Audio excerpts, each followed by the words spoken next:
Bienvenue sur Africa 24 pour cette nouvelle édition du QG News. Voici les titres de l'actualité. Au Togo, le processus de réconciliation arrive à sa fin avec le lancement de la phase d'indemnisation et de prise en charge des victimes des violences politiques de 1958 à 2005. Pour le moment, 17 victimes ont déjà répondu à l'appel. Le One Planet Summit, la rencontre sur le climat, s'est déroulée ce mardi 12 décembre à Paris. L'événement a été l'occasion pour le président Ali Bongo du Gabon d'annoncer une contribution de 500 000 $ pour la protection de l'environnement. Et puis en Côte d'Ivoire, les victimes des déchets toxiques déversés en 2006 par le navire Probo Koala en passe d'être indemnisées. En effet, une opération d'enrôlement vient d'être mise en place afin de toutes les identifier. Mais tout d'abord, dans l'actualité, au Burundi, après le lancement d'une campagne de financement pour les élections de 2020, le président de la République, Pierre Nkurunziza, a lancé une autre campagne de référendum cette fois-ci afin de prolonger son pouvoir jusqu'en 2034. Il s'agit d'une réforme qui vise à adopter un projet de constitution qui lui permettrait de briguer 2 autres mandats à compter de 2020. À noter que depuis 2015, le Burundi est plongé dans une crise politique suite au 3e mandat contesté du président Pierre Nkurunziza.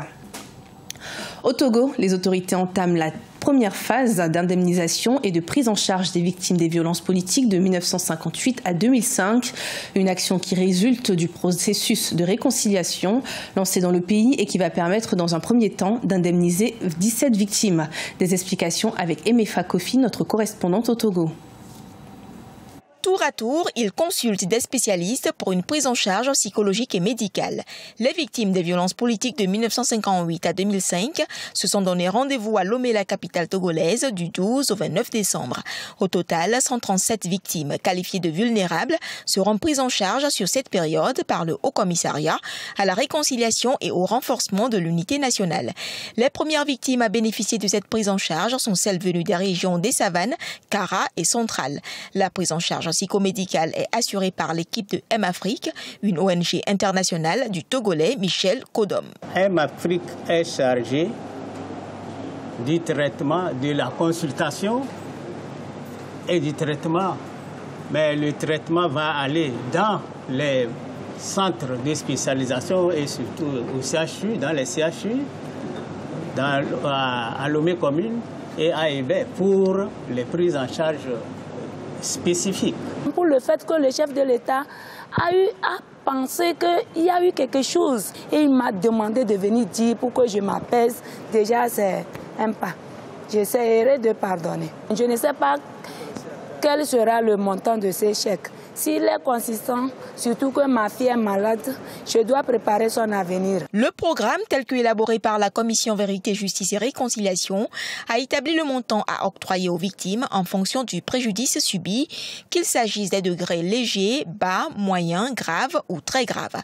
Pour cette première journée, 17 victimes sur 21 ont répondu à l'appel. Au cours du week-end prochain, on va commencer par amener les victimes de la région des plateaux. Et maintenant, la semaine, à partir du 23, je crois, ou bien en tout cas à partir du 24 jusqu'au 29, chaque groupe de victimes, on lui consacre une semaine. Donc, ça sera le tour des victimes vulnérables de la région maritime. 2 milliards de francs CFA, c'est la subvention accordée par l'État pour la prise en charge des victimes des violences sociopolitiques de 1958 à 2005. Plus de 2475 ont été recensés par la Commission Vérité, Justice et Réconciliation. À l'occasion de la rencontre One Planet Summit qui s'est déroulée ce mardi 12 décembre à Paris en France, plus d'une 50aine de chefs d'État étaient présents dans l'objectif de présenter des actions et des annonces concrètes sur l'enjeu du changement climatique. L'occasion également pour le président Ali Bongo du Gabon d'appeler la communauté internationale à plus d'engagement en faveur du climat et d'annoncer une contribution de son pays à hauteur de 500 000 $ pour protéger l'environnement. Écoutons-le. Nous avons au niveau du continent lancé il y a 2 ans l'initiative africaine de l'adaptation qui nécessite pour son démarrage un budget estimé à 5 millions de $ d'ici à 2020. Et donc l'heure étant donc à l'action, je voudrais faire d'abord une proposition. La proposition serait d'inviter le système financier et bancaire mondial à inventer des mécanismes originaux d'appui à l'adaptation et à l'atténuation. Deuxièmement, je voudrais dire que, en tant que coordinateur du comité des chefs d'État africains sur le climat, je voudrais lancer une campagne de mobilisation de fonds pour l'initiative africaine sur l'adaptation auprès des États de l'Union africaine, et ce, pour montrer à la communauté internationale que le continent reste toujours engagé. Et il est bon que nous puissions aussi montrer l'exemple.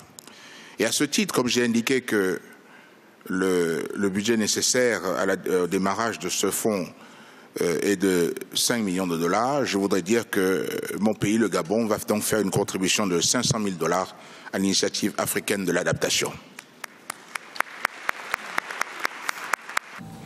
En septembre 2017, les transactions monétaires électroniques au sein de la zone CEMAC ont atteint 3 160 milliards de francs CFA contre 1 631 milliards de francs CFA en 2016.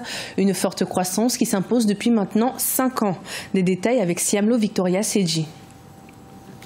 La finance numérique a fortement progressé sur le continent africain depuis ces 5 dernières années.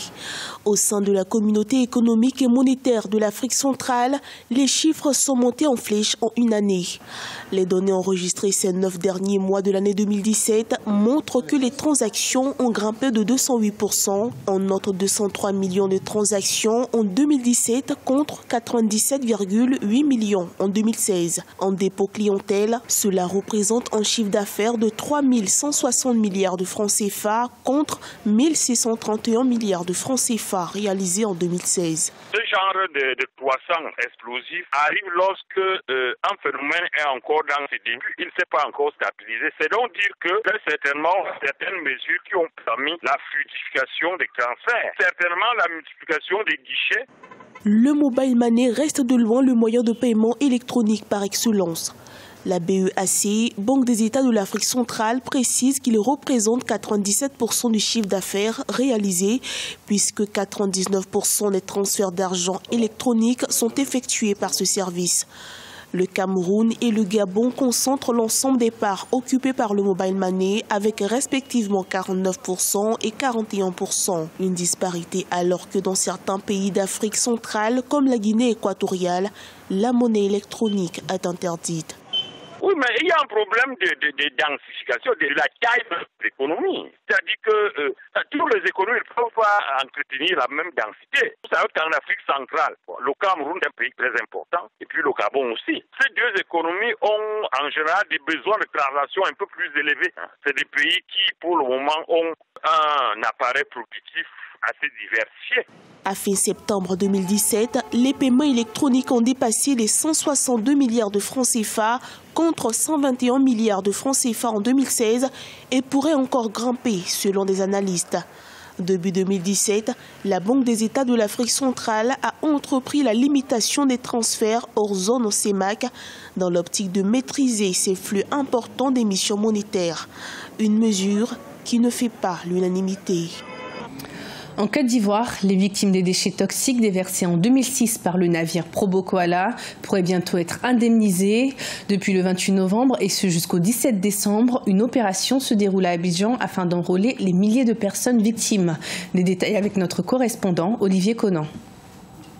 Vers la fin d'une si longue attente pour les victimes des déchets toxiques en Côte d'Ivoire. Depuis le 28 novembre jusqu'au 17 décembre, se déroule à Abidjan une opération d'enrôlement des victimes de déchets toxiques afin d'être indemnisées. Des experts commis par les avocats de la Coordination nationale des victimes des déchets toxiques de Côte d'Ivoire vérifient l'identité des personnes concernées. En 2006, le Probo Koala, un navire de Trafigura, une société de trading pétrolier, avait déversé des déchets toxiques à Abidjan, faisant 17 morts et plus de 100 000 victimes d'inhalations toxiques traitées dans les hôpitaux. Celle-ci estime à ne pas avoir été convenablement indemnisée après l'accord trouvé en 2007 entre l'État et la société Trafigura pour un montant de 100 milliards de francs CFA. Les avocats des victimes ont intenté une action judiciaire en Europe en bonne voie de résolution.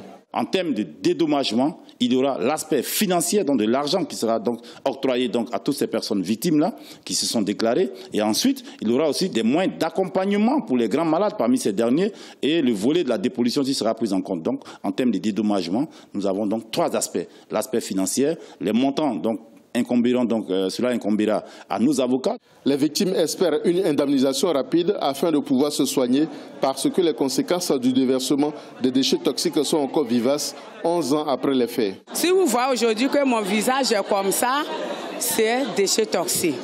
Je n'ai pas pris de produits. J'étais partie, en ce temps c'était placement d'argent.